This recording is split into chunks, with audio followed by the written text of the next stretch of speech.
Today I'm teaching you guys how to invest in SpaceX as it has just IPO'd, and I'm sure a lot of people want to get into this investment really fast. So keep in mind there are some brokerages that allow you to do it and some that don't. But going right into it, the ones I'll be using is Charles Schwab. So that's the one I'm going to be using personally. Again, just look it up on if your brokerage actually accepts it or not. And as you can see right here, it asks us for a symbol. What I'm going to do here is just type in SPCX. Make sure not to mess it up with any of these other ones. This is the exact one you want, and as you can see, it says SpaceX Tech. Go ahead and click that, and it should be around this number either way. And what you're going to want to do here is select the action, which is obviously buy, and then select shares or dollars. If you want to do shares, you can. This basically just means if you want to buy one share, it's going to cost you $187.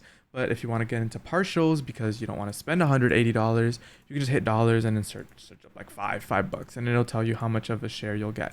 So as you can see, if I put in $5, I'll get 0.0267. And then all you basically need to do at this point is press review order, and then it'll go through. And that's how you buy SpaceX